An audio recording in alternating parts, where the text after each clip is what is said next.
कौआ चला हंस का चाल और अपनी चाल भी भूल बैठा और खुद पर 5 साल का बैन लगवा बैठा।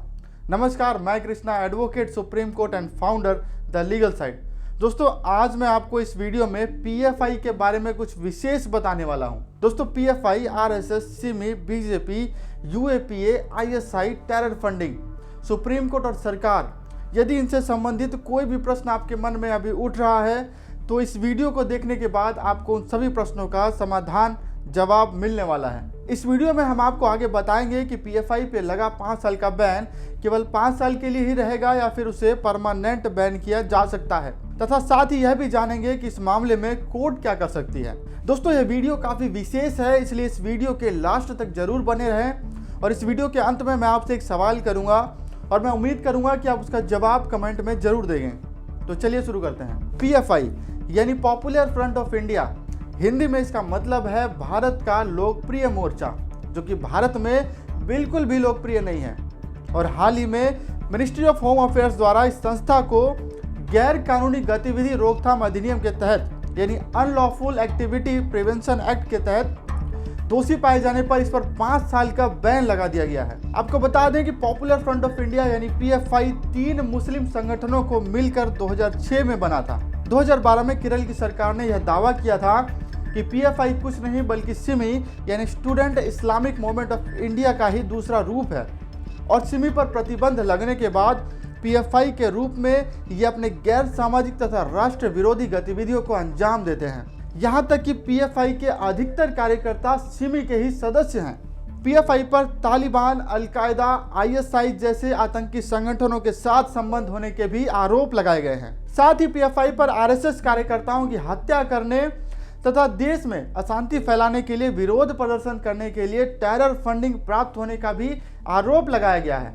यह भी दावा किया जा रहा है कि 2047 तक भारत को इस्लामिक राष्ट्र बनाने के लिए पीएफआई द्वारा साजिश रची जा रही है और जिससे संबंधित सबूत पीएफआई के विभिन्न ठिकानों पर जांच एजेंसियों द्वारा प्राप्त किए गए हैं। इन सभी तथ्यों को ध्यान में रखते हुए तथा जांच एजेंसियों जैसे एनआईए तथा ईडी के पुख्ता सबूतों के आधार पर मिनिस्ट्री ऑफ होम अफेयर्स ने पीएफआई पर 5 साल का प्रतिबंध लगा दिया है। लेकिन वही पीएफआई का कहना है कि उन पर जो आरोप लगाए जा रहे हैं वे सभी झूठे हैं तथा पीएफआई एक गैर लाभकारी संस्था है जो कि भारतीय मुस्लिम राजनीतिक संगठन है और जहां तक विरोध प्रदर्शन की बात है वो तो हमारा संवैधानिक अधिकार है। लेकिन खुद पर आरोपों को खारिज करने के अलावा पीएफआई कोई ठोस सबूत पेश नहीं कर पाई है। खैर, ये तो रही पीएफआई की बात, लेकिन पीएफआई पर बैन लगने के बाद आरएसएस पर भी बैन लगाने की मांग उठने लगी है। लेकिन पीएफआई पर लगे आरोपों की तुलना में आरएसएस पर केवल एक गंभीर आरोप है और वो ये कि आरएसएस भारत को हिंदू राष्ट्र बनाना चाहता है, जिससे भाईचारा तथा संविधान के धर्मनिरपेक्षता को खतरा है। लेकिन इसी मामले में एक कदम आगे बढ़कर देखें और ये समझें कि पीएफआई तथा आरएसएस ने भारत के लिए क्या योगदान किया है। आरएसएस के बारे में बीबीसी की रिपोर्ट कहती है कि आरएसएस वो आतंकी संगठन है जिसने 1947 में कश्मीर की सीमा पर निगरानी की थी तथा विभाजन के वक्त पीड़ितों को आश्रय दिया था।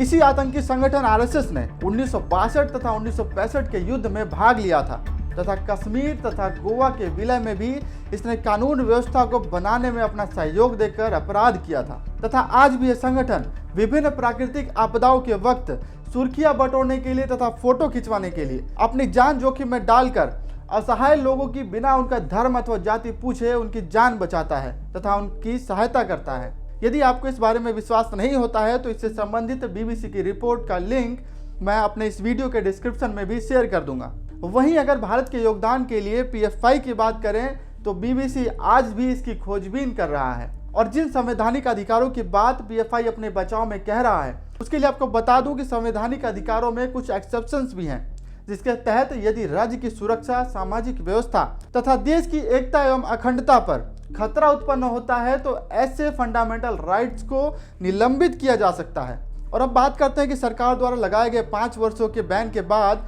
पीएफआई का क्या होगा। देखिए, यूएपीए के प्रावधानों के तहत सरकार द्वारा पीएफआई पर बैन लगाया गया है, लेकिन इसके अलावा भी लगभग 1300 मामले पीएफआई के खिलाफ दर्ज हैं जो कि कोर्ट में जिनका ट्रायल चलेगा और उस ट्रायल में यह देखा जाएगा और दोनों पक्षों को सुना जाएगा कि कौन गलत है अथवा सही है।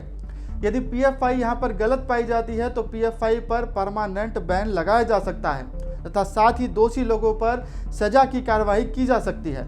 और यदि मान लीजिए कि पीएफआई यह साबित करने में सफल हो जाता है कि उस पर लगाए गए आरोप झूठे हैं, तो ऐसे में पीएफआई पर लगाया गया बैन हटाया जा सकता है। दोस्तों, उम्मीद करता हूं कि इस मामले से संबंधित बहुत सारी जानकारी मैं आप तक पहुंचा पाया होगा।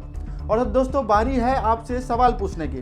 तो दोस्तों सवाल ये है कि आखिर सरकार ने किस कानून के तहत पीएफआई पर बैन लगाया है। दोस्तों अपना जवाब हमें कमेंट करके जरूर बताएं तथा इस विषय से संबंधित कुछ और जानकारी यदि आप हमसे शेयर करना चाहते हैं तो वो भी कमेंट के माध्यम से जरूर बताएं। दोस्तों उम्मीद करता हूं कि यह वीडियो आपको यूजफुल लगी होगी। दोस्तों ऐसे ही कानून से संबंधित तमाम जानकारी हमारे चैनल पर लगातार आती रहती है, जिसके लिए आप हमारे चैनल को सब्सक्राइब जरूर कर दें। मिलते हैं अगली इंटरेस्टिंग वीडियो के साथ, तब तक के लिए जय हिंद, जय भारत, वंदे मातरम।